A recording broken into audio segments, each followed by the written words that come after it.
1. This is a video to show you how to generate an invoice, QuickBooks calls them a pledge, for the people who use the Immersion program, the groups.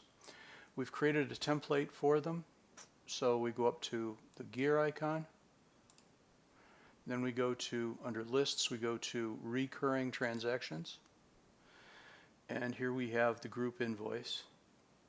I'm going to hit use. This pops it up and prepares it to go. First you enter the donor. We had to enter a donor name in order to save this, so we just simply selected All Saints Church, but you could select any donor from the drop down, or of course you can search. Let's do LUT for Lutheran, there we go, and anything with LUT popped up, and of course you can create a new one here if you need to. There's a separate video on how to create a new donor. Highly recommend that you capture the donor's email so that you can email them the invoices. So this is to pay for the some group. All Saints is fine. There we go. And I don't have an email for them in their master record, so we'll have to try to get one. These are the terms.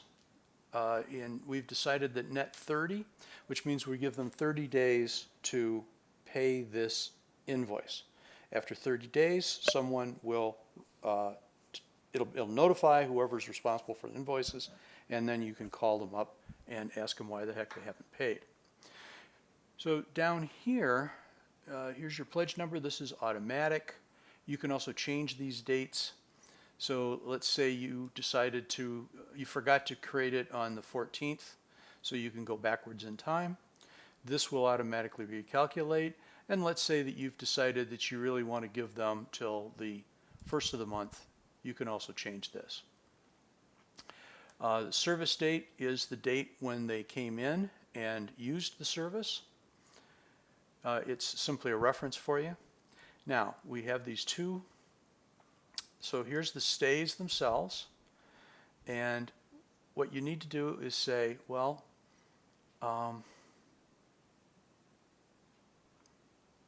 in this case we said that they used 100 stay nights, I believe that's called. So for example, if you had 10 people and they stayed for 10 nights, that would be 100 nights. That would come to $10,000. The rate is $100 a night, and it'll automatically take care of all the rest of the postings for you, the accounting, distribution, and so forth.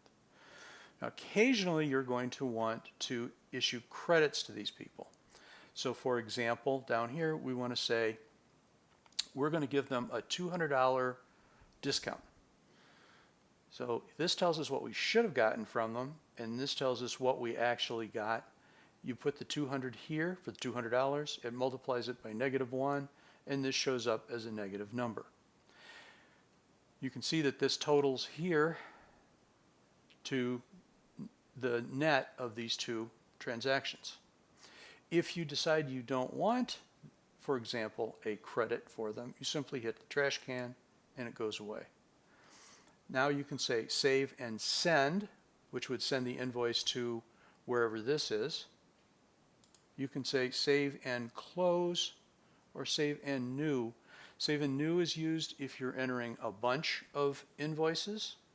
Save and close if this is the only one that you have and you don't, for example, in this case, you don't have an email. And then save and share link is exactly that it'll give you a link and you can email the link to them. I like save and send if it's at all possible. Thank you. Oh, there's a video on how to create a donor or customer.